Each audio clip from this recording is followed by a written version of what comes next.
a dar inicio a este encuentro. Cedo la palabra al director de nuestra sede, el profesor Fernández, para quien dirija unas breves palabras de bienvenida. Muchas gracias. Bueno, muchísimas gracias, Sara. En tanto, quiero expresar mi grandísima satisfacción de poder iniciar este ciclo de charlas en el ámbito del máster en Relaciones Internacionales Europa-América Latina. Este máster ha cumplido 20 años en nuestra sede en la República Argentina, y es la actividad que hemos mantenido prácticamente desde nuestra fundación. Así que, aparte, digamos, de esta identificación entre el máster y nuestra sede, nosotros estamos muy orgullosos porque ha formado personas que hoy se encuentran en el ámbito diplomático de muchos países de la América Latina. Y por supuesto de la propia diplomacia de la República Argentina. Yo quiero también agradecer a los numerosos oyentes, diría numerosísimos, que han sentido esta llamada, que han demostrado el interés, registrándose para participar en esta charla inicial. Los oradores de hoy son el director y dos docentes del máster en Relaciones Internacionales. Estas personas son personalidades del mundo académico que tienen una larga y reconocida trayectoria. Es decir, creo que el reclamo que ha tenido el llamado a escuchar estas presentaciones es la mejor demostración del reconocimiento de estas personas en el mundo académico. No me quiero extender, quiero recordar solo que está ya abierta la preinscripción al máster en Relaciones Internacionales para la próxima edición, y esta preinscripción tiene vencimiento el 19 de junio, así que las personas, los participantes que estén interesados tienen que recordar de preinscribirse antes del vencimiento de esta convocatoria. Bueno, no me extiendo más, les doy la bienvenida tanto a los oradores, colegas que conozco perfectamente y que aprecio enormemente. Bueno, y a todos los oyentes que tengan una buenísima experiencia con este ciclo de charlas. Muchas gracias, muchísimas gracias, director. Sí, como bien decía, ahora lo vamos a recordar que la convocatoria del máster ya está abierta. Esta charla se realiza en el marco de nuestro máster en Relaciones Internacionales Europa-América Latina. Para los que se conectaron ahora, mi nombre es Sara De Santis y soy la coordinadora administrativa del máster. Todos aquellos que estén interesados me pueden dirigir sus preguntas. Más tarde les voy a pasar un link para que me puedan escribir y podamos empezar sus trámites de inscripción a nuestro máster. Ahora sí, vamos a dar inicio. Le paso la palabra al coordinador científico de nuestro máster, que será también el moderador de este encuentro, profesor Nicolás Cherny. Muchas gracias. Muchas gracias, Sara. Gracias, Jorge, por la presentación, por estar hoy acá acompañándonos institucionalmente al máster. Bueno, me toca a mí ser presentador y moderador de esta mesa, que es un orgullo para nosotros tener a estos tres profesores con nosotros. Como decía Jorge, estamos en las últimas semanas de inscripciones, así que nos están llegando muchísimas preguntas y consultas de todo el mundo. Saben que este máster es famoso por que se forma un grupo de estudiantes de todo el mundo. Tenemos este año estudiantes de Argentina, de Italia, Uruguay, Alemania, Perú, Francia, Colombia, Brasil. Y bueno, y tal vez será porque se cursa en dos ciudades muy hermosas como Buenos Aires y Bolonia. Y bueno, como les decía Sara, le pueden escribir para cualquier consulta que tengan. Este año tenemos varias novedades, entre ellas algo que tal vez el profesor Sanata puede contarles un poco más, que es el nuevo sistema de clases a distancia que el máster está incorporando este año. Ya no es solo un máster presencial, sino que también el sistema Teams de Microsoft que está utilizando la Universidad de Bolonia va a estar a disposición de todos los alumnos y alumnas de este año. Bueno, y volviendo a lo que nos ocupa hoy, sabemos que esta charla ha concitado el interés de gente que le interesa el máster y que también están muy interesados en escuchar al profesor Andrés Malamud, a la profesora Natalia Aquilino y al director del máster, a Loris Sanata, profesor Sanata. Así que voy a presentar a los tres primeros y les voy a contar un poquito cómo es la mecánica que pensamos para esta charla. Bueno, Natalia Aquilino está en Buenos Aires. Primera también diferencia que tenemos entre los tres ponentes, que están distribuidos en tres ciudades distintas, así que los voy a presentar primero por el lugar en que están. Natalia Aquilino está en Buenos Aires, es politóloga, directora del programa de monitoreo y evaluación de CIPEC. Natalia lideró más de 20 evaluaciones de política en salud, educación, desarrollo urbano, gestión pública y múltiples sistemas de monitoreo y evaluación para América Latina.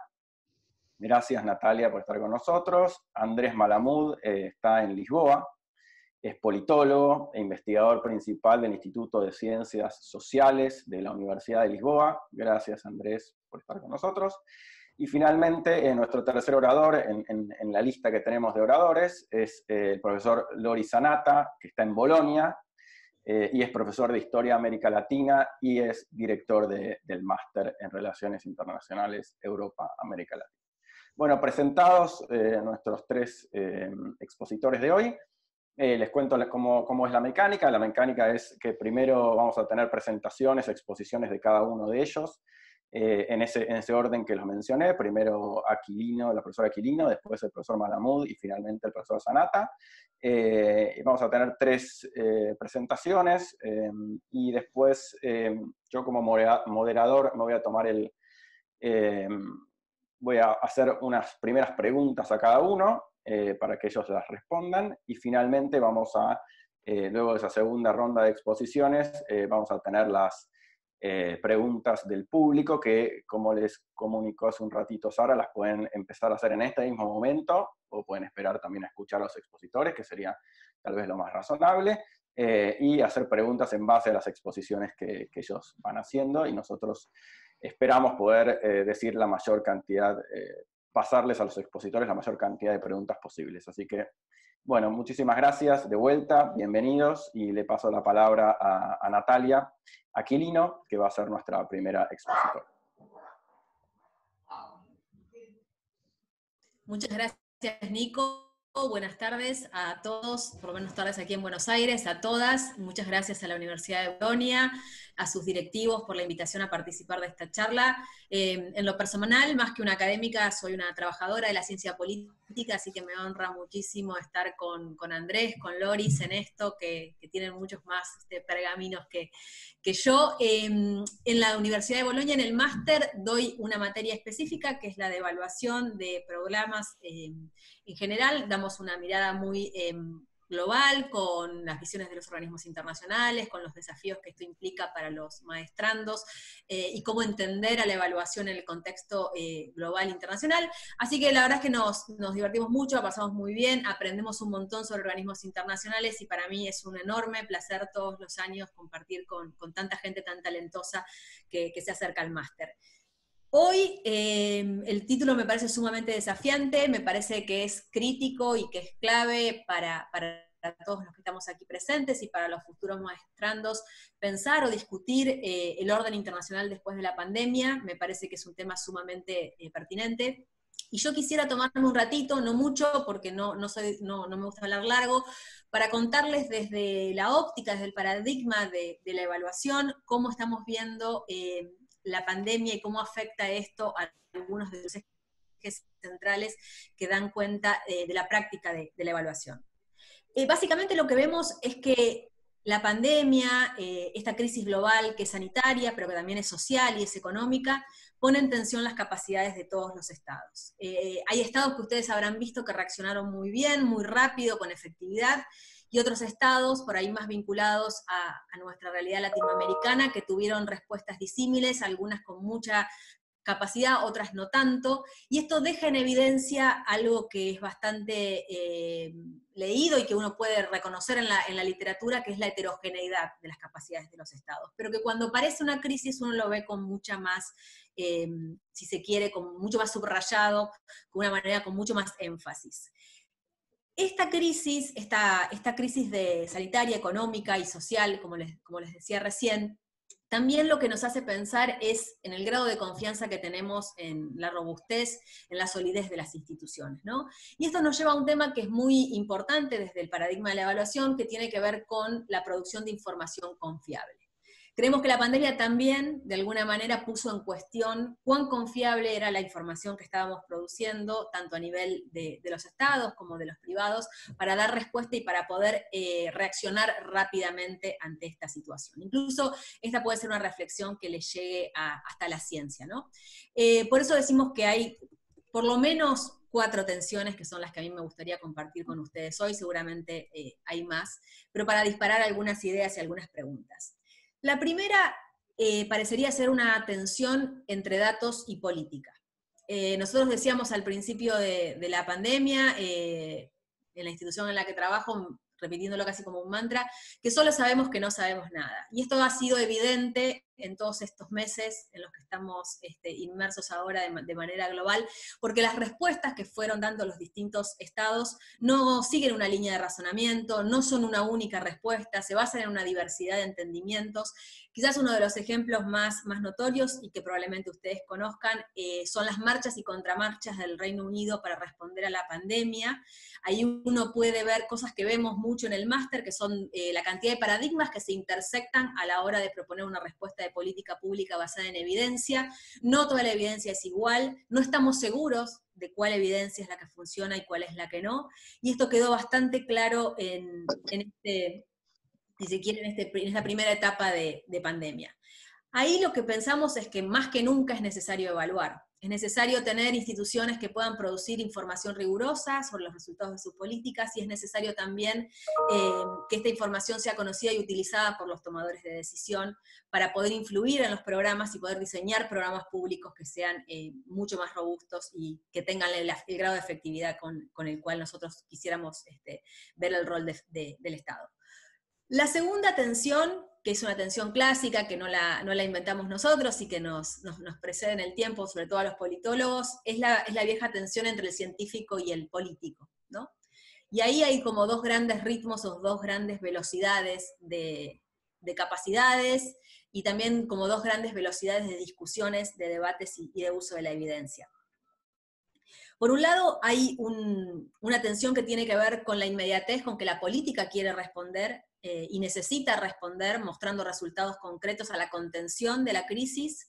Y por otro lado está la tensión, había una nota muy buena en un conocido diario británico la semana pasada, cómo la ciencia tiene otros tiempos, ¿no? Este tiempo de experimentación, este tiempo de laboratorio, que muchas veces la política no respeta y quiere la vacuna ya. Estas son como dos grandes andariveles donde la política y la ciencia muchas veces chocan. Y ahí también podemos observar, si se quiere, el carácter contracíclico que tienen los procesos evaluativos, que son los que aprendemos en el máster, porque abogamos justamente para una política mucho más basada en la evidencia, donde tengamos información disponible para la toma de decisiones, no mientras está sucediendo el hecho social, ¿no? como es la pandemia, sino tratándola de tener antes y sabiendo antes qué es lo que funciona y qué no. Para eso es necesario producir información todo el tiempo. No es un lujo que uno se puede dar, sino que es una necesidad imperiosa para fortalecer las capacidades de los estados. La tercera tensión que quizás en nuestros países latinoamericanos es un poco más evidente que en los países más desarrollados, tiene más que ver con los sistemas de información y los datos.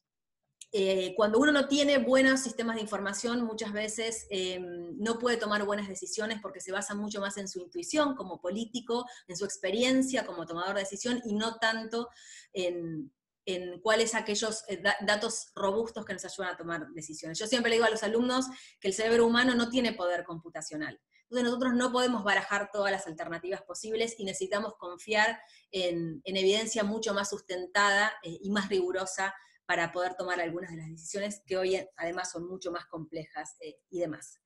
Y este tema de los sistemas de información, sobre todo en nuestra región, traen como dos problemas adicionales. Uno es la mala calidad por ahí que tenemos en términos de datos, en términos de recolección de información, y la baja calidad que tienen la apertura de esos datos para que otros usuarios externos, muchas veces a las organizaciones que los producen, puedan acceder, puedan manipularlos y puedan manejarlos.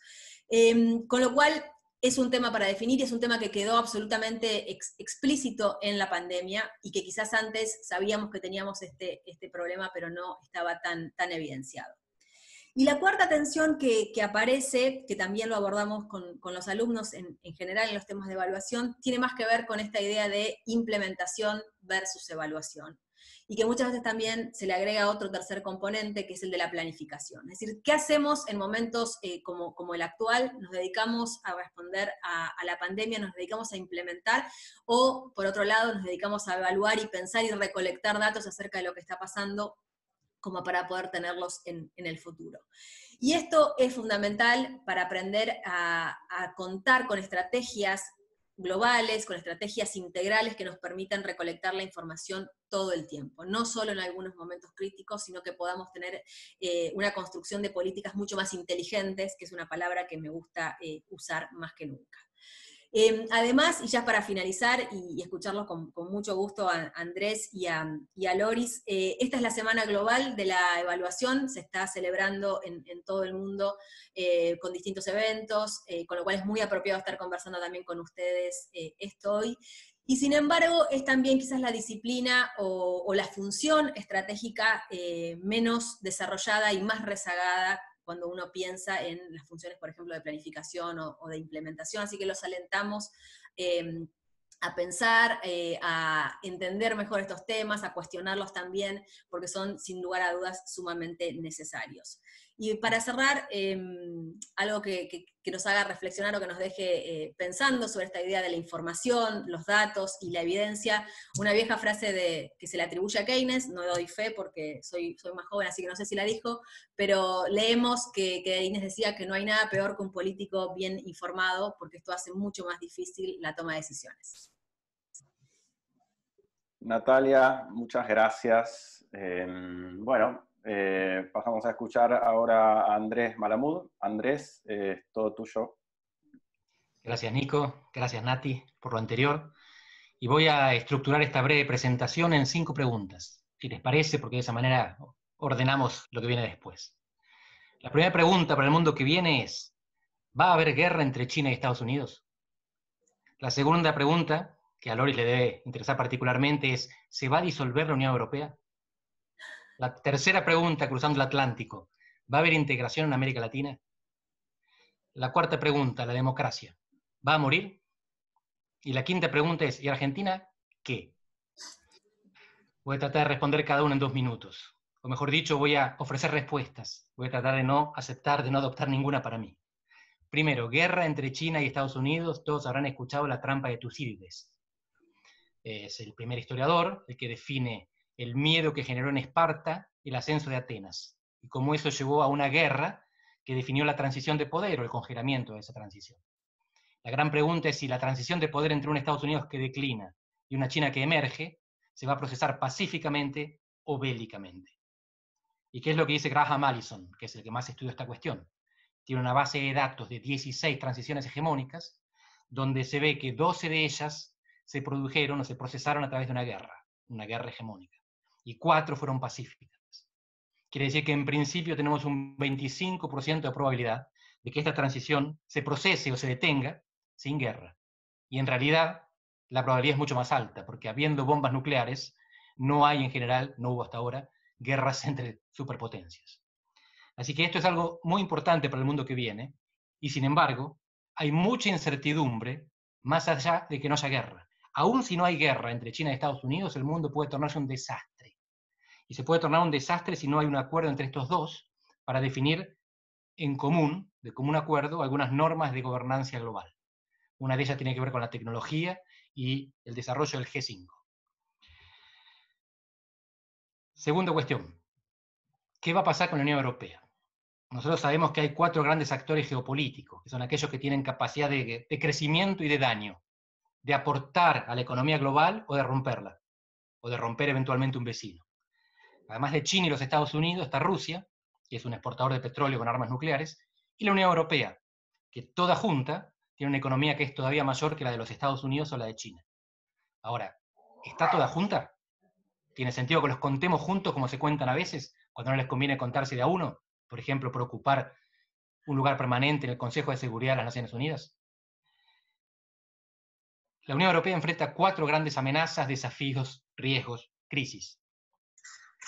La primera de ellas es el autoritarismo.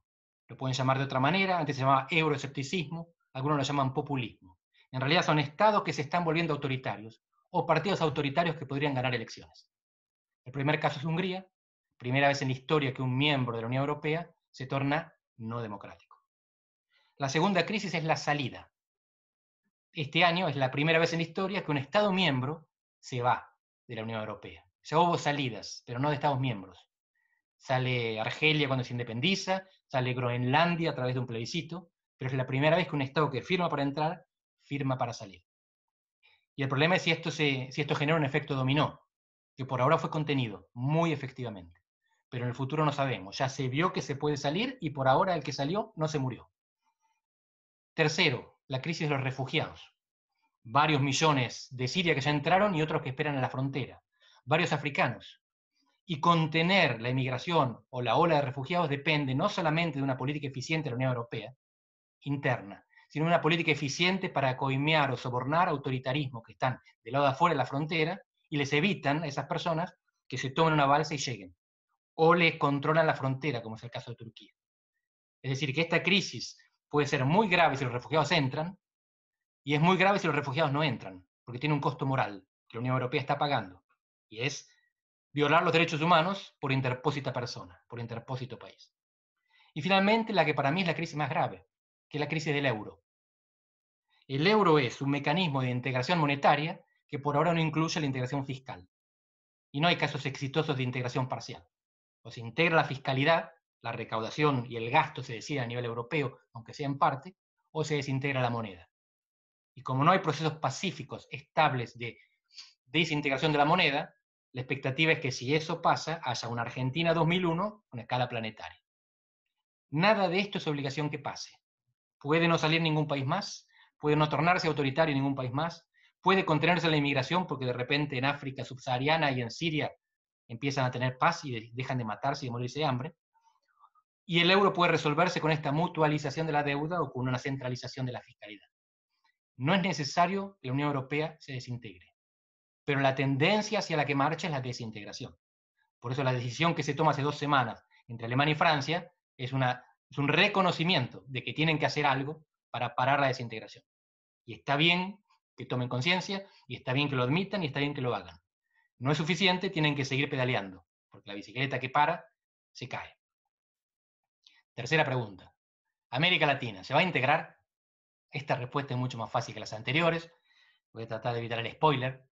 Pero la cuestión es que América Latina, como África, es una región en la cual no hay centro gravitatorio. En América del Norte hay un centro gravitatorio que es Estados Unidos, y Canadá y México orbitan alrededor. En Europa había un centro gravitatorio que era el eje franco-alemán. Francia está un poco deteriorada, venida menos, pero Alemania sigue siendo un eje gravitatorio que, por su mercado, por sus inversiones y por su capacidad de manipulación de la moneda, o de no manipulación, sigue teniendo el poder de atraer a los demás y es el principal socio comercial de casi cualquier otro país europeo. Ni hablar del este asiático. Pero en África y en América Latina no hay centro gravitatorio. Entonces, los países miran para afuera, porque en general el principal socio comercial o fuente de inversiones o fuente de remesas o destino de emigración está fuera de la región. ¿Cuál es la diferencia entre África y América Latina? Que África tiene más potencial de crecimiento y más potencial de daño. Más potencial de crecimiento porque tiene más gente y hace más gente. Los africanos están haciendo africanitos mucho más rápido que los latinoamericanos latinoamericanitos. Y esto significa que en 2050 pueden tornarse el motor del crecimiento mundial o el lastre de la destrucción europea. Si les va bien, van a impulsar la economía del mundo. Si les va mal, van a hundir Europa, por emigración o por contagio. Mientras que América Latina no tiene ni esa capacidad de crecimiento, ni esa capacidad de daño, porque estamos limitados para llegar a Estados Unidos y voltearlo con una ola migratoria, en parte porque México no lo permite. Entonces, mi impresión es que América Latina tiene, por un lado, tendencias centrífugas, porque cada país quiere negociar con China, con Estados Unidos o con Europa, más que con el vecino, e irrelevancia estratégica. Y estas dos condiciones tornan la integración innecesaria. No precisamos mucho al vecino, nos queremos mucho con los vecinos, pero precisamos a los de afuera de la región. Y no tenemos ninguna razón para que venga alguien de afuera y nos federe. A Europa la federó Estados Unidos, porque la amenazaba la Unión Soviética. A nosotros no nos amenaza nadie, nosotros no amenazamos a nadie, y a nadie le servimos si nos reconstruimos o nos tornamos una región integrada. Sin embargo, un rayito de esperanza para los que creen en la integración o para los que quieren la integración, y yo soy uno de ellos. Podríamos ser relevantes por las malas razones. Argentina integra el G20, y no porque sea una de las 20 economías más grandes del mundo, lejos está. Argentina integra el G20 porque tiene riesgo sistémico. En la época en que se decide quiénes la integran, si Argentina reventaba, causaba daño, podía contagiar. Ahora ya no somos tan importantes, somos mucho más pequeños económicamente. Pero América Latina tiene capacidad de daño ecológico, ambiental, en el Amazonia. Así que América Latina tiene capacidad todavía de molestar mucho al resto del mundo por lo que haga mal, porque destruya la Amazonia. Y entonces ahí tenemos alguna razón para que el mundo nos mire y nos pregunte, o nos mire y nos invada. Dependerá de lo que hagamos. Cuarta cuestión. ¿La democracia va a morir? Y aquí propongo que la respuesta se bifurca. En algunos países probablemente sí, en otros países probablemente no. Pero quiero agregar un matiz. Si ustedes miran el VDEM, que es la base de datos más sofisticada sobre democracias en el mundo, van a encontrar que ellos califican el riesgo de pandemic backsliding, el retroceso democrático producido por la pandemia. Y califican a los países en 3. Los que son muy sensibles a la pandemia, pueden irse al diablo con la democracia, los que son algo sensibles y los que no son sensibles, los que son robustos. Yo sugiero que hay una cuarta categoría. Son países para los cuales la pandemia puede forzar una mejora en la calidad democrática. Es lo que Taleb llamaría antifrágil. Taleb, el del cisne negro, tiene un libro posterior, igual de polémico, igual de brillante, muy molesto para leer, pero con muchos insights. Y acá lo que puede haber es un efecto de sobrecompensación. ¿En qué estoy pensando?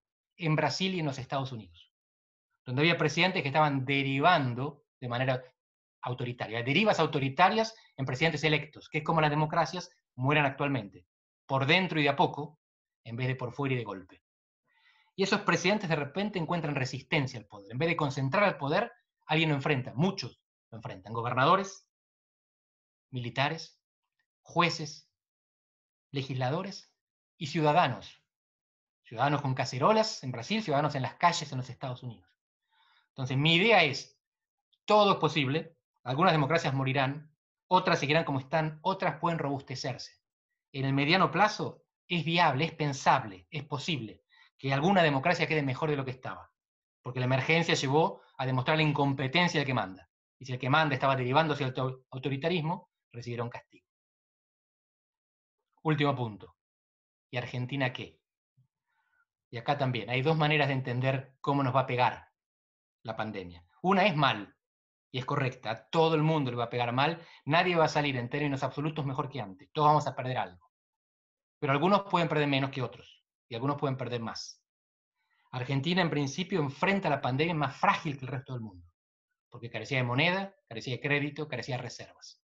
Tenía un nivel de pobreza del 35%, muchas cosas horribles. Pero por otro lado, era uno de los pocos países del mundo que tenía alta inflación y estaba cerca del default. Era una oveja negra. Hoy hay 50 países que están cerca del default. Lo que era el riesgo de media docena de locos, ahora es un riesgo sistémico.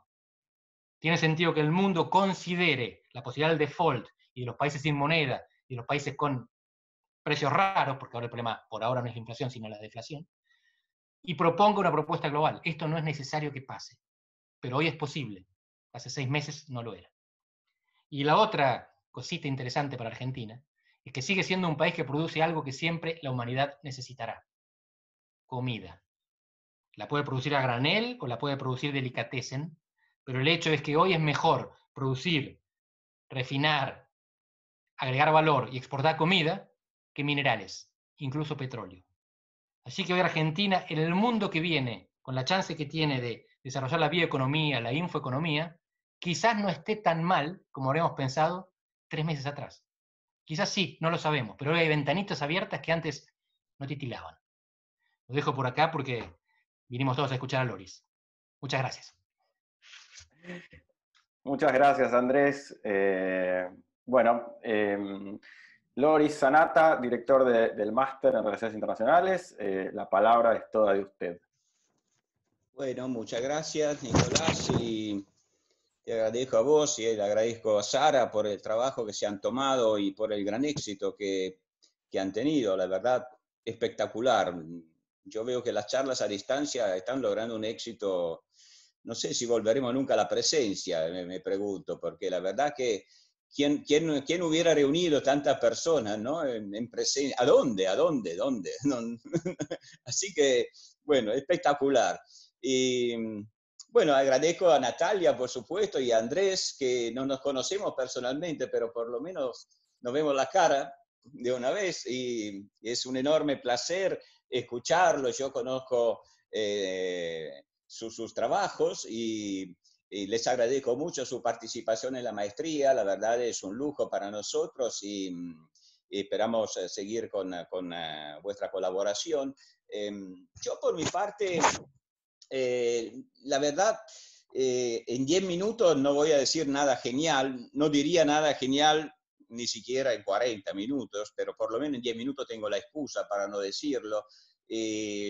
Tampoco tengo, digo la verdad, preguntas y respuestas. Me quedé pensando en las que ahora formuló Andrés, que me parecen muy importantes, por supuesto, y centrales para nuestro futuro. Pero yo tengo la excusa, una vez más, de ser historiador, ¿no? Entonces puedo mirar atrás y no ponerme demasiadas preguntas hacia el futuro. Lo único que aprendí, y puedo decirlo sí, en estos meses horrorosos que vivimos, en Italia especialmente, ¿no? Lo único que se me ocurre decir es que aprendí que no me animo a hacer pronósticos en muchos sentidos, pero pronósticos sobre cosas muy sencillas también, o sea, quién hizo bien, quién hizo mal.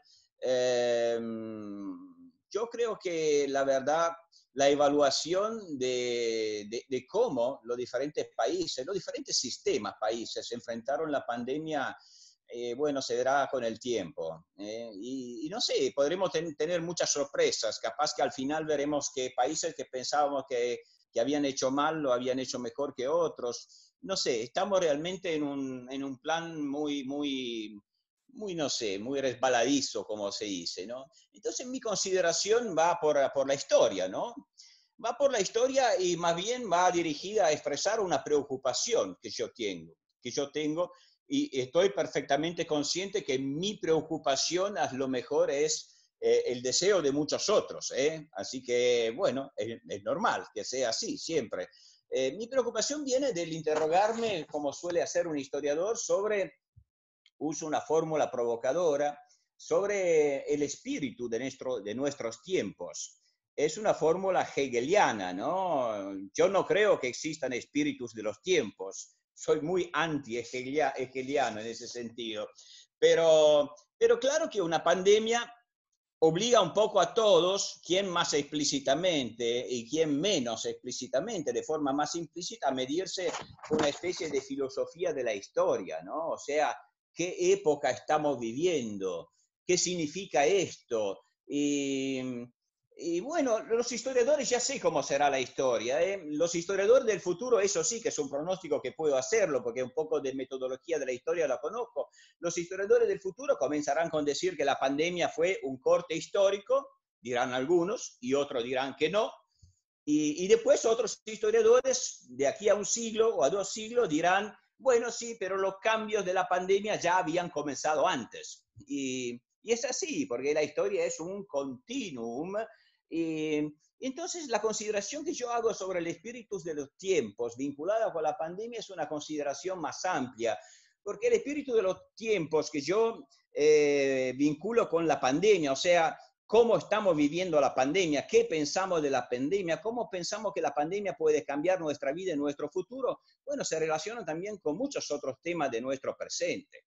El cambio climático, cómo estamos viviendo el tema del cambio climático, las grandes migraciones, cómo estamos viviendo las grandes migraciones, el cambio tecnológico y el cambio del trabajo, el cambio de las relaciones comunicacionales entre las personas.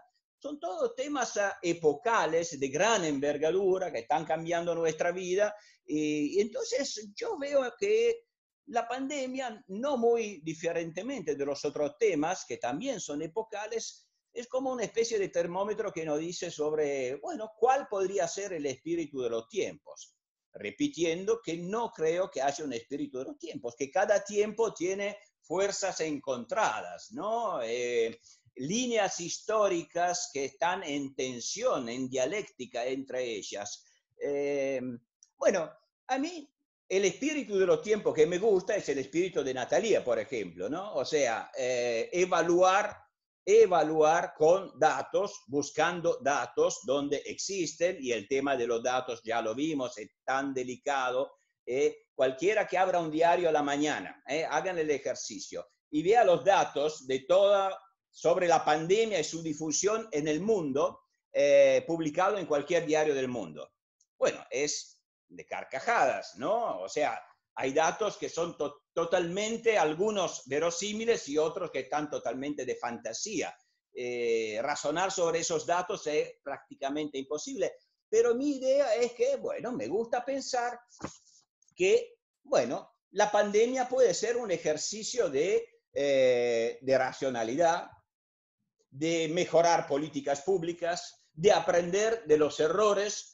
Yo soy un viejo popperiano en ese sentido, o sea, aprender de los errores, corregirlos de forma muy racional. Por eso soy anti-hegeliano, o sea, no tengo la visión típica del filósofo de la historia que piensa que el historicismo es la clave del futuro, que la historia tenga un sentido. No, vamos aprendiendo. Lo mismo la democracia, como decía Andrés, yo estoy totalmente de acuerdo sobre esto.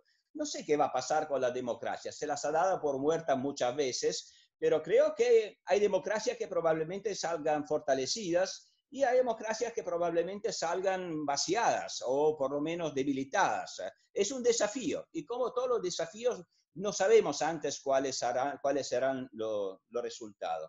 En cambio, de los espíritus de los tiempos, lo que más me preocupa es un enemigo que yo creo que tenemos dentro de nosotros. Y cuando hablo de nosotros, en este caso, me refiero en sentido estricto a una noción que ya es mala palabra utilizarla, la noción de Occidente, ¿no?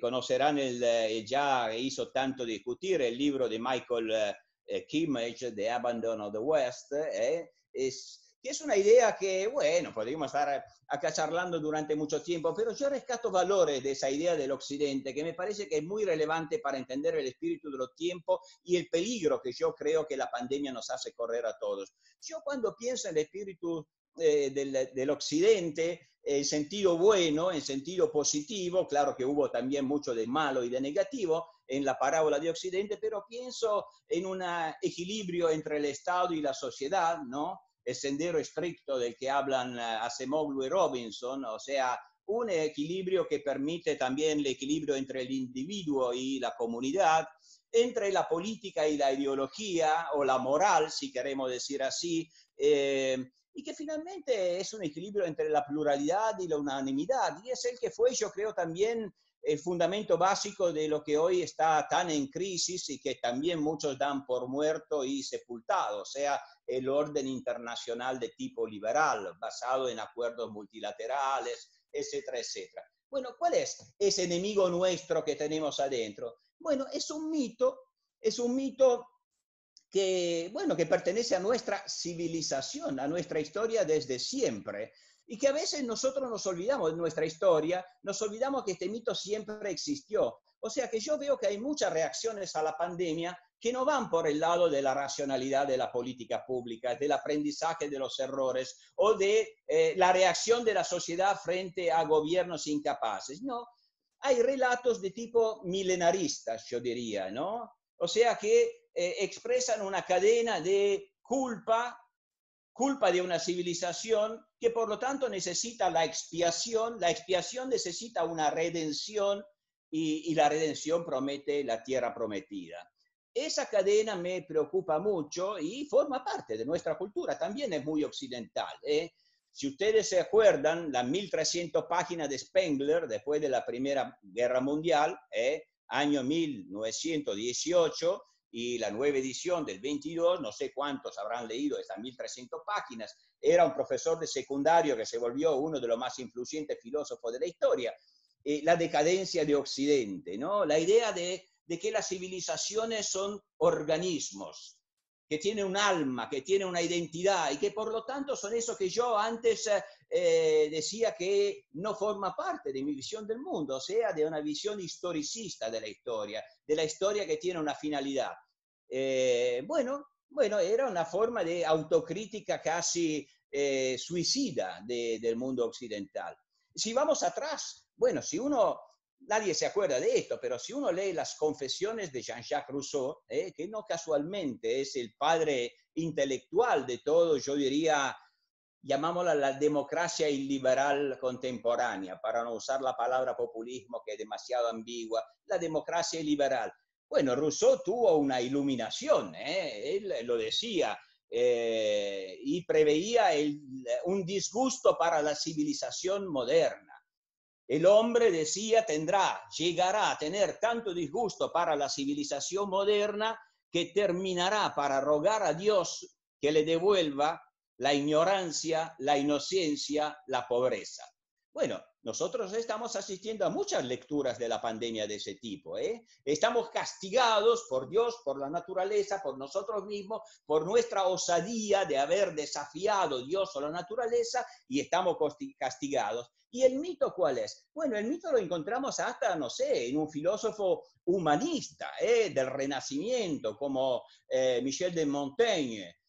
También él, cuando se comienza a descubrir el buen salvaje americano con el descubrimiento y la conquista de América, piensa, bueno, y estamos hablando del 500, no estamos hablando del hombre industrializado, de la polución, no estamos hablando del tráfico, no estamos hablando de nada de eso. Estamos hablando del hombre del 500, que piensa, bueno, ese hombre, el hombre primitivo, esa era la palabra de Montaigne, del siglo XVI en las Américas, es el hombre feliz. Es el hombre feliz porque no conoce el comercio, entonces no conoce la propiedad, no conoce la traición, no conoce, ¿qué? Finalmente, el pecado.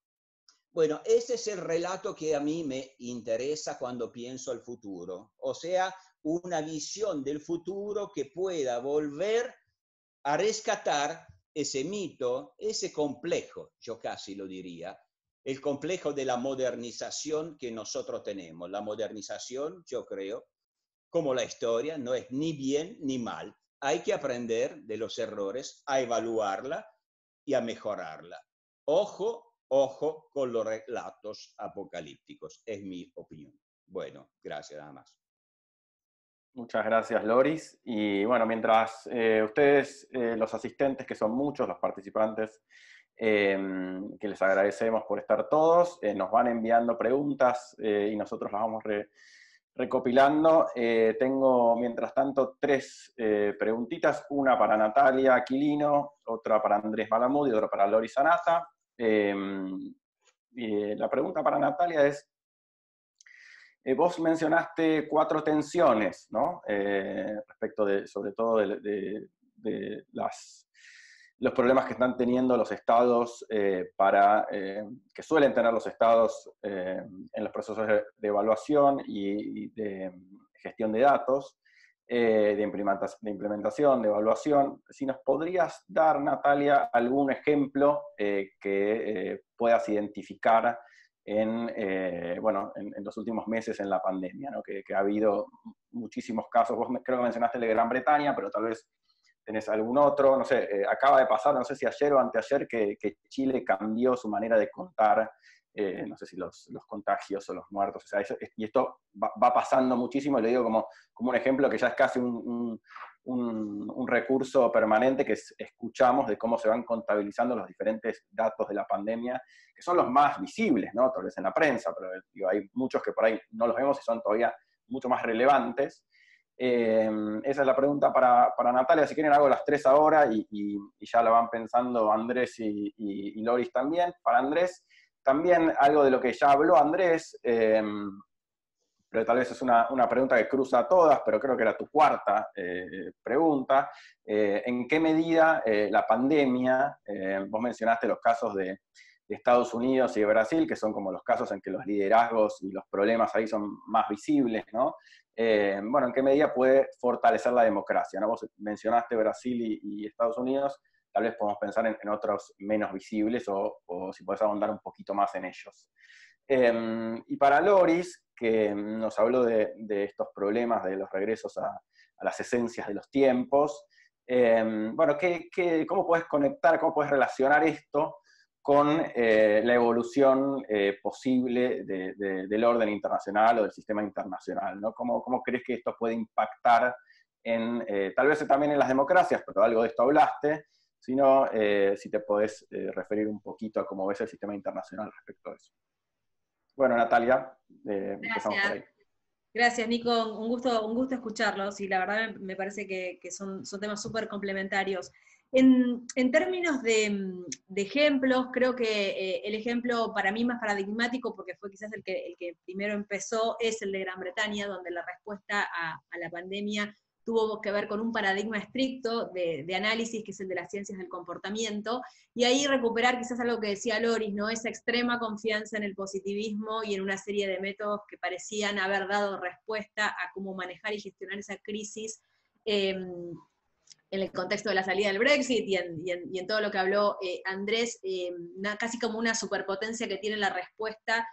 A poco de andar se dieron cuenta que no era un paradigma válido para contener la crisis y contener la pandemia. Entonces muchas veces los conocimientos que tenemos tienen ese límite y tienen esa fuerza que te impone el hecho social, ¿no? Leí el otro día, la pandemia es uno de los pocos experimentos naturales que ha vivido la humanidad, y hay un montón para aprender de eso. Y otro ejemplo también fue quizás en América Latina, el de Perú, donde además de la respuesta en términos de aislamiento y demás, se utilizó mucho la coerción social, ¿no? Y que tampoco dio resultado. Entonces, esta idea de prueba y de error me parece que es sumamente valiosa. Y me parece que, no sé, pensaba cuando hablabas, Nico, quizás hasta no habría más que hablar de orden, sino de desorden internacional, porque esto muestra una situación bastante caótica que Andrés pintó de una manera extraordinaria. Y en eso quería recuperar algo que muchos de ustedes conocerán, que que está en el libro de Kahneman, que muchos de ustedes seguramente leyeron, que es Pensar rápido y pensar despacio, que es esta posibilidad que tiene la humanidad como de pensar en dos niveles o en dos sistemas, y cómo esto se ve en las organizaciones y se refleja también en las organizaciones, ¿no?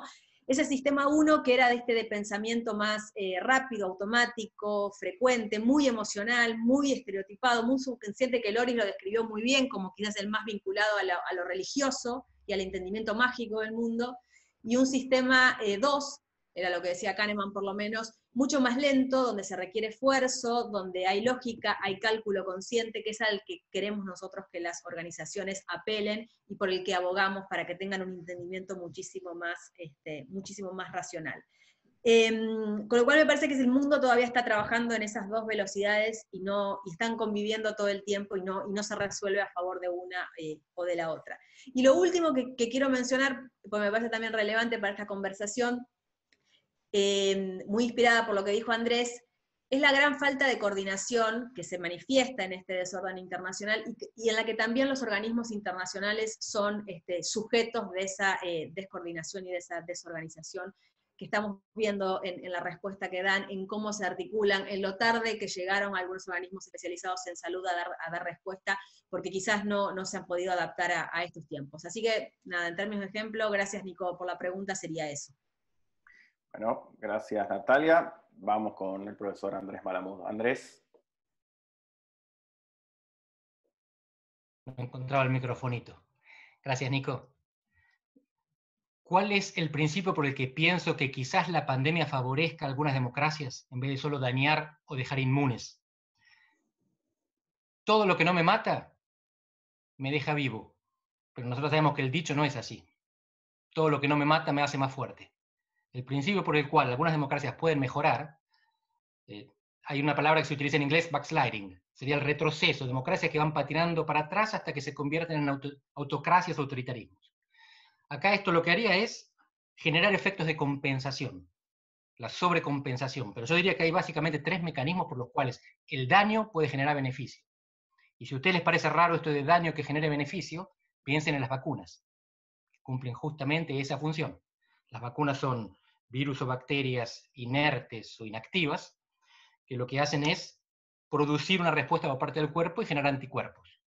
Mi imagen en este caso es similar a eso, una imagen orgánica de la democracia. La democracia no es mecánica, es orgánica.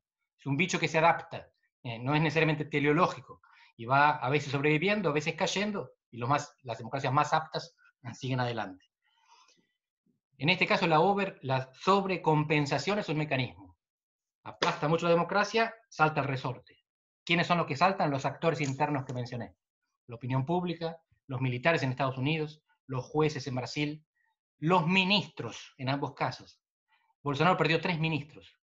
Trump unos cuantos y lo están criticando de adentro. No solamente son los ex secretarios de Estado, son algunos actuales secretarios de Estado que le dicen no vamos a hacer locuras. Los militares que firmaron una carta diciendo no vamos a reprimir, no cuenten con nosotros para eso. Segundo mecanismo es la influencia internacional.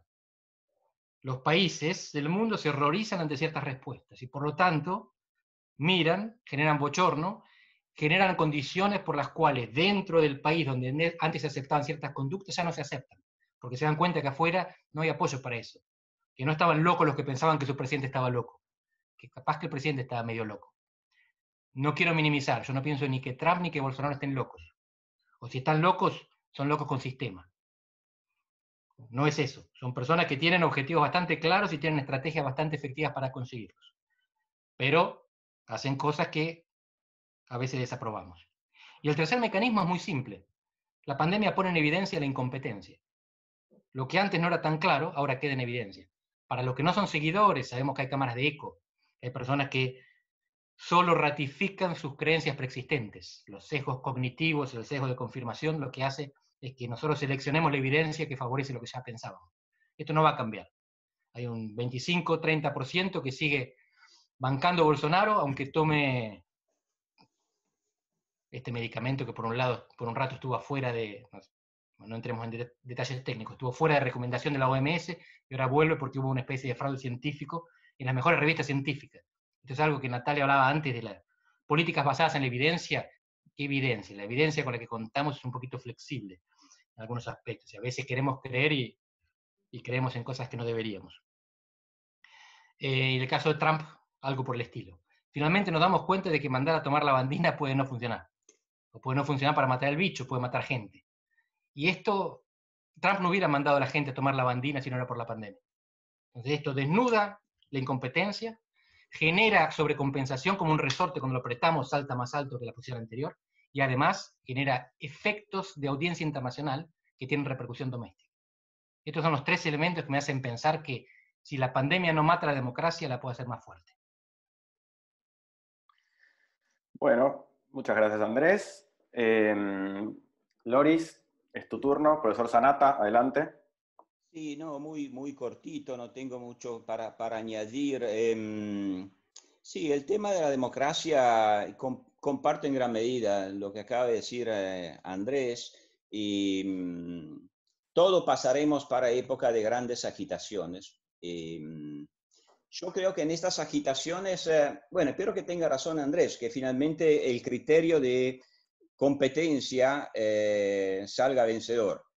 Porque del otro hay el criterio del relato que yo comentaba antes, llamámoslo religioso, mágico o identitario, que especialmente en las democracias más débiles, en aquellas que se enfrentarán con una herencia muy traumática, que todavía no la vemos, pero que ya se vislumbra en el horizonte, bueno, el relato mágico, ¿qué significa crear enemigos? ¿Qué significa crear chivos expiatorios? ¿Qué significa crear una forma identitaria que a lo mejor es muy ineficaz y muy irracional, pero que cumple con un papel de protección? Bueno, en algunos casos podría valer eso. Por eso yo no hablo, por eso yo espíritu de los tiempos. En nuestro tiempo se dan ambas estas tradiciones, ¿no? Estas visiones del mundo que pertenecen a nuestra historia. Y efectivamente se me ocurre pensar que los países donde hay más expresión de la sociedad civil en este momento son los países que están demostrando tener anticuerpos más fuertes. A mí se me ocurrió escribir hace poco al respecto, porque hay quienes categorizan como regímenes o como fascismos a Trump y Bolsonaro, y será que yo he estudiado mucho el fascismo, que es un fenómeno italiano, y la verdad la palabra me tiene muy harto. Yo siempre digo que hay fascistas, pero fascismo no. O sea, en el fascismo sería impensable lo que estamos viendo, no solamente de movilización social, sino de contraposición entre poderes, de sistemas constitucionales que con todos sus límites, pero están más o menos funcionando. Entonces, a mí me preocupan más la democracia como la italiana. No voy a hablar de Argentina, no quiero suscitar un país. Yo comparto mucho, acababa de leer una entrevista de un sociólogo al cual yo le tengo inmenso aprecio, en un diario italiano hace poco, que comentaba lo sorprendente cómo la sociedad italiana, no digo se dejó encerrar, porque claro, todos sabemos que el distanciamiento social fue en cierta medida necesario, pero se hizo muy mal, se hicieron muchísimos errores, no estoy acá, pero cómo aceptó todo de forma extraordinariamente pasiva, como el silencio, como la aceptación de una autoridad que muchas veces era científica y que se demostró a los 15 días que la ciencia se estaba equivocando, como la ciencia suele equivocarse, es normal que se equivoque. Ahora, la pasividad me preocupa mucho más. Estoy más preocupado por los países pasivos, para Hungría que se deja someter sin decir nada. Me gusta que Suecia pueda decir nos hemos equivocado, y que al mismo tiempo Noruega diga nos hemos equivocado al revés, ¿no? Porque es lo que corresponde, lo que es correcto, yo creo por lo menos. Me preocupan los países demasiado silenciosos. ¿Cuánto los ciudadanos de la democracia somos fieles a nuestra democracia? ¿Cuánto nos importan nuestras democracias? A veces tengo mi duda. En Italia tengo alguna duda. Y no, lo último, el sistema internacional. Bueno, no sé qué queda del sistema internacional. Andrés es mucho más experto que yo, pero claro, lo sabíamos de antes, o sea, la Organización Mundial por la Sanidad, todas las instituciones de las Naciones Unidas. Bueno, la representatividad de las organizaciones multilaterales hace rato que está en una dramática crisis, y la pandemia, claro que viene a darle un golpe muy terrible. Yo lo que no sé, no tengo idea de cómo va y si va a surgir un nuevo orden internacional. Ojalá no pase a través de una guerra, aunque sí, yo también mis temores lo tengo. No estoy tan convencido que China salga tan fortalecida de esta crisis. Esto lo veremos. He leído un montón de cosas y conozco bastante la historia china para tener mis dudas al respecto. Creo que la China, no sé en qué tiempo, los historiadores total como los papas pensamos en tiempos eternos, ¿no? Pero creo que el despotismo chino va a pagar su cuenta en límites de la innovación en cierto momento, y la caída del gran crecimiento que le dio legitimidad al sistema puede tener consecuencias en el interior de China. No es un país tan estable como parecería desde afuera, pero lo veremos. Y del otro lado, no sé, yo creo que el abandono del Occidente, como yo decía, es un mal para el sistema internacional. Pero bueno, Trump retiró a Estados Unidos, ya viene de más lejos, por supuesto, no comenzó con Trump, pero Trump retiró a Estados Unidos. Ya el eje con Europa, ¿dónde está? Existe, justamente Andrés se preguntaba, ¿resistirá Unión Europea a todo esto? Así que el Occidente no existe. Pero bueno, como las democracias pueden tener anticuerpos, yo no excluyo desde el comienzo que también la noción de Occidente, que no tiene una vida breve, que no es superficial, que no ha nacido en la posguerra, que tiene raíces muy profundas en la historia, bueno, tenga instrumentos para liberar sus anticuerpos también. Esto ya es un deseo, wishful thinking. Bueno, muchas gracias, profesor Sanata. Bueno, yo tengo el trabajo maravilloso de juntar preguntas de 180 participantes. Como se imaginarán, esto está, no sé si se puede ver el humo que me sale de la cabeza en este momento, pero estoy lidiando con muchísimas preguntas, todas muy interesantes. Lamentablemente tengo que seleccionar algunas, porque si no podemos estar hasta las, no sé, hora de Europa hasta las 3, 4 de la mañana. Y yo creo que Loris en Bolonia y Andrés en Lisboa ya están preparando la cena o tienen que preparar la cena, así que voy a hacer 2 o 3 preguntas para cada uno. Empiezo con Natalia, seguimos el orden. La primera pregunta para Natalia es, en la dicotomía político-científico, la pregunta es si podría asociar o evolucionar hacia el surgimiento de tecnócratas dentro de las democracias latinoamericanas. La segunda es sobre el uso de Big Data con argumentos de seguridad en el contexto de la pandemia, si la pandemia podría fortalecer actualmente los autoritarismos existentes. Para Andrés, la primera es si es posible comparar la ola de protestas latinoamericanas de 2019 con la de protestas en Estados Unidos. La segunda es qué efectos puede tener la pandemia en la relación gobernadores-poder ejecutivo en Argentina. Y tengo una más, son 2, pero que las voy a juntar en una, que tiene que ver con cuestiones más de comercio, es si la pandemia y el escenario posterior puede generar más desintegración regional y multilateral, o por el contrario puede traer nuevas fuerzas de integración, y en ese contexto, ¿qué futuro puede tener el acuerdo Mercosur-Unión Europea? Hay más preguntas, yo les prometo a los que las hicieron que se las voy a mandar a los 3, todas las preguntas para que ellos las tengan. Y finalmente para el profesor Sanata, acá alguien quiere saber cómo repercutirá la pandemia en las llamadas cruzadas del siglo XXI, si favorecerá un resurgimiento católico en Occidente. Esa es una. La otra es si la crítica a la modernidad la podría asimilar históricamente con una crítica al sistema capitalista en sí, o la asociaría con otros elementos.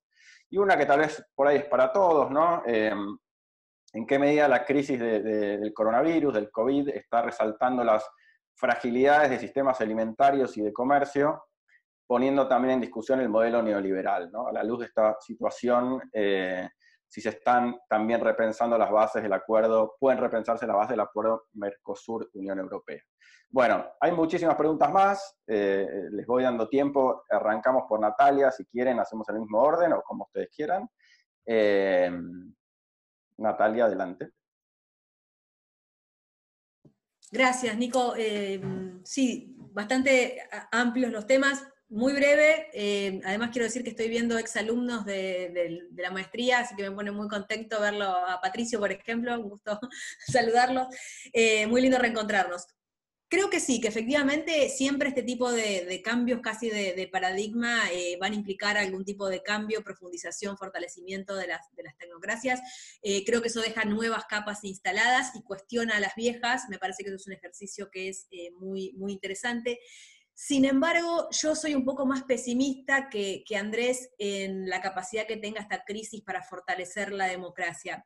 Justamente ayer hablábamos con un grupo en otra sesión de diputados argentinos y latinoamericanos, y yo casualmente planteaba eso. Para mí, si los incentivos a que las instituciones funcionen no son o no fueron efectivos hasta ahora, yo sinceramente no veo ningún indicio de que en el futuro los mismos incentivos perfeccionen las mismas instituciones. Me parece que lo que eventualmente podría ser un salto de calidad es que haya nuevos incentivos para nuevas instituciones. Eso más en el plano de las hipótesis y de cómo eventualmente nuevas capas de tecnocracia podrían afectar a nuestras instituciones, solo si las repensamos. La mayor parte de las instituciones está pensada sobre un paradigma que no es el de la virtualidad, que es un paradigma que tiene que ver con el involucramiento social y obligatorio. Las instituciones están pensadas para que estemos presentes, no para que estemos ausentes en nuestras casas. Y todo lo que tiene que ver con el sistema político está alrededor de eso, y ya no cumplíamos con las formalidades, los incentivos y la cantidad de requisitos que tenían las instituciones antes. Me parece que no sería optimista en pensar que eso podría, no quiero polemizar, pero bueno, polemicemos si tenemos ganas. Lo segundo, sí, con claridad, digamos, la vigilancia es lo que viene, las herramientas de Big Data, todo lo que tiene que ver con la surveillance por parte de los estados, es desde ya una discusión que está muy vigente, y que no la vamos a solucionar en estos 2 o 3 meses de crisis sanitaria, para nada, es una discusión que recién comienza. Yo no soy un especialista en este tema, no me atrevo a hacer pronósticos. Sí creo que 2 cosas, que los estados tienen que tender a ser un poco más inteligentes y a usar respetuosamente, siempre en el marco de la legalidad, los datos de los ciudadanos. Y la segunda, que ya creo que alguna vez lo hablamos con Andrés cuando nos encontramos en otro ámbito, que es una pregunta que yo le hice a él, y sé que es mi wishful thinking, porque pienso así, y lo pongo en blanco sobre negro, que es la necesidad de regular a nivel global esto. Esto se nos escapa de las manos de los Estados-nación, y me parece que nos pone en una discusión que es de otro orden, y que tiene que ver con cómo regulamos, cómo ordenamos esa vigilancia, y cómo damos respuestas relativamente globales a un problema que nació siendo global. Bueno, Andrés, no sé si se congeló Nati o terminó, pero por las dudas damos el pase a Andrés. Ok, estaba bueno lo de Nati. Sí. Gracias por las preguntas a todos y gracias, Nico, por condensarlas. Si puedo, voy a responder muy brevemente algunas de las otras que conseguí ver en el panel de al lado. Primera pregunta, si se pueden comparar las protestas en Estados Unidos con las previas en América Latina. Sí y no. Se pueden comparar por lo siguiente. En ambos casos hay un reclamo de dignidad. No es un reclamo solamente de libertad, no es un reclamo solamente de igualdad. Es un reclamo que tiene que ver con un sentimiento anti-establishment, con un sentimiento de cierto irredentismo, de estar siendo maltratado. Y en esto se parecen los que manifestaban en Chile y en Ecuador, en Bolivia, tiene otra connotación, comenzaban en Colombia también. ¿En qué no se parecen? En Estados Unidos, esta grievance, este reclamo, es estructural, tiene siglos. Mientras que en América Latina es parte paradojal del crecimiento económico. América Latina, sobre todo América del Sur, crece y se estanca. Y mientras se estanca la capacidad de satisfacer nuestros deseos, las aspiraciones siguieron creciendo. Entonces hay una brecha entre lo que pensamos que íbamos a tener a esta altura y lo que obtenemos. Entonces en ambos casos, esto tiene un componente más material también, pero hay mucho de repudio y resistencia al establishment. Pero los Estados Unidos viene hirviendo desde hace muchos años, y por lo tanto no se arregla solamente con más redistribución. Es todo el sistema que está inclinado en contra de una categoría poblacional. Segunda pregunta. La relación entre los gobernadores y el Ejecutivo. Acá hay 3 politólogas que escribieron no es un paper, es un artículo periodístico, pero es excelente, donde comparan las respuestas de Argentina, Brasil y México a la pandemia. Y esas sugieren que las diferencias son institucionales, y están en el federalismo, en el estado de bienestar y en el tipo de sistema partidario que vincula al presidente con el Congreso. A mí me parece muy relevante las 3, aunque creo que la respuesta se debe más a la característica del presidente en cada país y su relación con su constituency, con su electorado, que a las instituciones. Pero más allá de ello, hay algo que es común. En Argentina, Brasil, México y los Estados Unidos. Los gobernadores fueron pro cuarentena. Los poderes locales estuvieron mucho más a favor de la respuesta sanitarista que los ejecutivos nacionales. De las 4 grandes federaciones que mencioné, 3 presidentes estaban en contra de la cuarentena y solo Fernández a favor. pero los gobernadores estaban en todos lados a favor. ¿Por qué? Porque el incentivo para los gobernadores es la sanidad, no la economía. La recesión la paga el presidente, no el gobernador. Pero los muertos, los enfermos, los hospitales saturados los tengo yo en mi provincia, en mi territorio. Por eso fueron más papistas que el Papa, cuando debieron serlo. En Argentina no hubo ese problema. Hubo una coordinación, ahí se dieron los papistas, justamente los gobernadores que prohibían a sus habitantes volver si estaban en Buenos Aires, los intendentes que terraplenaban el distrito para que no les entren municipios de al lado. ¿Cómo será el futuro? Acá, concuerdo con Natalia, que no habrá en principio cambios institucionales, van a seguir estando las mismas instituciones que antes. Si yo creo que las democracias pueden en algunos casos mejorar, es porque hay respuestas de los actores, no de las instituciones. Son actores situados institucionalmente, pero lo que genera es una respuesta de los agentes. Las instituciones son las mismas y eso no cambia. Y la tercera pregunta, que es la que junta unas cuantas cosas, a ver si la puedo subdividir en tres, pero todas orientadas hacia lo mismo. Gobernabilidad colectiva, sea internacional o regional. ¿Más integración o menos integración habrá en el futuro? Yo creo que menos. Los procesos de integración no funcionaron para contener esto. Ahora, si Europa está tomando decisiones y son buenas, la Unión Europea, es para resolver el problema económico, no fue para resolver el problema sanitario. Ahí la decisión fue cada uno por las suyas. Cerramos el espacio aéreo, cerramos las fronteras y arreglate. No veo las razones por las cuales tendría que haber más integración regional y no veo procesos que estén apuntando a una mayor integración internacional. Decir que el multilateralismo está muerto quizás es una exageración, pero nos sirve para pensar, como diría Loris, Occidente. ¿Qué es el multilateralismo? Es algo que no funciona. Venía no funcionando y dejó definitivamente de funcionar. Es la primera vez en 70 años que ninguna institución se hace cargo y que los Estados Unidos se retraen. Desde hace 70 años que no pasaba esto. Siempre había una institución o Estados Unidos liderando la respuesta. Esto no pasa más. ¿Qué va a pasar con el orden liberal internacional? No existe más. Hoy no existe. No sé si resucitará. ¿Cómo me imagino el orden que viene? No basado en reglas, sino en acuerdos. Grandes acuerdos, pequeños acuerdos. Y esto se aplica incluso para lo regional. ¿A dónde vamos a poder viajar? A donde hagamos un convenio de burbuja de viaje. Entre Australia y Nueva Zelanda, entre los países nórdicos sin Suecia, pero quizás con Canadá. Entre Argentina con alguna región de algún país o de otro. La geografía parece que va a determinar mucho menos. Y las reglas generales también. Va a haber acuerdos específicos entre actores relevantes. Y quizás los acuerdos entre actores grandes derrame. Los que no entran en los acuerdos de todas maneras se ven influidos, pero no son reglas generales. Están pensadas para los 2, 3 u 8 que firman. Y si eso después tiene efecto de externalización, es externalización. No es una regla común. Y finalmente, ¿qué futuro le veo al acuerdo de la Unión Europea con el Mercosur? Yo soy, no diría pesimista porque no es que me importe mucho, pero soy escéptico. Soy escéptico, creo que es altamente improbable que ese acuerdo se firme, y si se firme creo que es altamente improbable que se ratifique. Pero yo creía que era altamente improbable que se llegue a ese acuerdo. Así que lo que yo creo vale 0. Muchas gracias, Andrés. Y bueno, nos queda la intervención de Loris.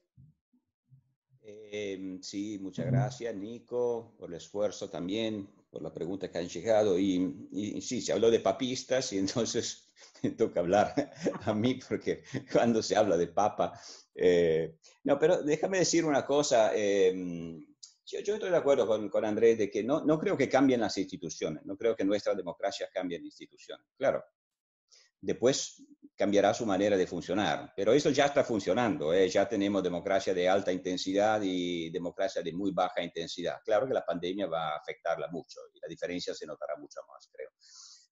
Soy un poco más optimista, pero tal vez, no sé, será, qué sé yo, no sé de qué depende el optimismo, pero no sé si la pandemia, no digo a la brevedad, no debería citarlo el largo plazo, porque el largo plazo después se me dice siempre que Keynes decía que estaremos todos muertos y después los politólogos me suelen decir que el largo plazo no existe, que es una invención de los historiadores o una ilusión de los historiadores, porque en realidad los actores razonan sobre el cortísimo plazo, lo que es verdad, por supuesto, aunque no siempre, no tanto, pero yo pienso que de a poco habrá un aprendizaje. no sé cómo, no sé quién, no sé qué actores, pero habrá un aprendizaje de lo que todos hemos visto. Un problema global que no tuvo gobernanza global de ningún tipo. Va bien al revés, un fracaso total. Y yo creo que habrá un aprendizaje y será un incentivo, no sé qué fuerza tendrá, qué tan fuerza tendrá, pero un incentivo, no digo como el de la Segunda Guerra Mundial, por supuesto, pero un incentivo para establecer redes de una nueva colaboración. Tal vez sea una utopía mía, pero pienso que algo de esto, algo de esta cultura multilateral, uso la palabra, aunque sé que estamos en la burbuja, pero queda algo de esto. No, pero aparte de esto, y especialmente las nuevas generaciones que viajan más, que están más abiertas, no sé, yo tengo cierta confianza, pero lo dejo, porque no son mis preguntas. Pero mis preguntas son muy sencillas en realidad, porque, o no, son demasiado difíciles para contestarlas seriamente, así que voy a cortar por lo breve. O sea, si habrán cruzadas en la Iglesia Católica del siglo XXI. Bueno, si pensamos que los efectos de esta gran crisis que estamos viviendo, juntada con todas las demás, que eran crisis de disgregación, ¿no? Que desafiaban identidades, bueno, que eso favorece el pensamiento religioso en sentido genérico, sí, eso sí, sin duda. Por otra parte, no es de hoy la observación del gran retorno de las religiones, de todas las religiones en la esfera pública. Ahora, de ahí a pensar que la Iglesia Católica en cuanto tal va a tener extraordinaria fuerza, no, lo dudo. Yo creo que la Iglesia Católica no va a parar la secularización, no va a parar el proceso de religiones individualizadas. Más, el peligro mayor que yo veo, si es un peligro, porque a muchos les gustan, es que como ya está pasando hace mucho tiempo, esa visión religiosa del mundo se traduzca en movimiento de tipo secular. O sea, en religiones políticas, en formas de gobiernos con movilización de masas basadas en la fe más que en la razón, en la identidad más que en la ley, donde el imaginario religioso es predominante. Bueno, pasará en todos los lugares del mundo, y así que ha pasado en los últimos 2 siglos, porque no debería pasar a partir de ahora. Crisis de la modernidad y crisis del capitalismo. Yo no conozco época como historiador en que la modernidad no estuvo en crisis, en que el capitalismo no estuvo en crisis. Yo no sé exactamente, la verdad, no sabría decir, no, modernidad no se puede reducir a capitalismo. Por ejemplo, yo que tengo una formación culturalista, si uno me dice modernidad y me pregunta cuál es el elemento central de la modernidad, yo digo la secularización, que no tiene nada que, o no tiene nada estrictamente que ver, o sea, la separación de la esfera racional, de la esfera religiosa. Separación no quiere decir que no tengan nada que ver, pero creo que sea la principal forma realmente de modernidad, que separa el mundo moderno del mundo antiguo. El capitalismo, yo ni siquiera lo llamo así, lo llamo espíritu de innovación. Ahora, la pandemia está produciendo una gran, diría Schumpeter, una gran energía creativa, una destrucción creativa. Y lo que llamamos el capitalismo o el espíritu de innovación, como se adaptó en el pasado, terminará adaptándose esta vez también, con sus caídos y sus triunfos, como siempre. Y por eso también quien celebra la fin de la globalización, bueno, sí, a corto plazo seguramente nos encerraremos todos, pero al rato descubriremos que nuevas tecnologías facilitarán el trabajo a distancia, que permitirán la extensión geográfica de las redes globales del valor. Y por eso contesto también la última pregunta. ¿Esa es la crisis del modelo neoliberal? Yo creo que pronto hablaremos del modelo neoliberal, y estarán los anti-neoliberales y estarán los neopopulistas. Es una vieja historia, es el liberalismo y sus enemigos, o digamos, sí, de eso finalmente se trata. ¿Termina la historia? No, no terminó. En el 2000, cuando escribía nuestro amigo Fukuyama, no va a terminar en el futuro, así que bueno, no sé hasta cuándo le pondremos neo por delante, pero más o menos los actores de la historia cambia, porque la historia cambia siempre, pero los actores se parecen bastante. Bueno, muchas gracias, Loris. Bueno, ahí están llegando muchas más preguntas, pero en algún momento tiene que terminar esto, sobre todo sabiendo que tenemos oradores que están en Europa, ¿no? Y piensen estar 4 o 5 horas más adelante que nosotros. Entonces yo por respeto a ellos... Que tenga una hora antes, ¿puede ser? ¿Perdón? Puede ser. Andrés, ¿qué hora es en Portugal? Son las 8:25, exactamente. Acá es 9:25, ¿eh? Sería hora de cenar en Italia. Exacto. Bueno, quería agradecerles a Natalia Aquilino, a Andrés Malamud, al profesor Sanata, la verdad que por haber participado de esta charla, por honrarnos todos los años con su participación en el máster, y bueno, agradecer a Sara que estuvo detrás de todo la organización de este evento. Tuvimos 180 participantes, en este momento creo que hay algo así como 150 que siguen mandando preguntas y consultas, así que agradecerles a todos ellos también por estar hoy acá, por participar de este evento. Y bueno, nada, si alguien quiere decir algo de Andrés, Natalia, Loris, si no, yo le doy la palabra a Sara para que haga el cierre del evento. No, solo agradecimientos, Nicolás, Andrés, Sara, Loris, un gusto compartir con ustedes y con todos los que nos escucharon y nos brindaron un espacio de su tiempo. Muchas gracias. Lo mismo digo, me hago eco de Nati, les agradezco a todos, fue un honor compartir esta mesa con ustedes y les deseo buen provecho, por lo menos es lo que vamos a hacer acá en Portugal. Profesor Sanata. Muchas gracias a todos, la verdad estoy muy feliz del éxito que ha tenido este encuentro y bueno, espero que nos podamos todos encontrar personalmente en una cancha, yo diría, ¿no? La cantidad de personas, pero para festejar y con Andrés y con Natalia, ojalá nos veamos pronto y tomemos una copa. Bueno, ojalá. Gracias a todos. Bueno, ojalá.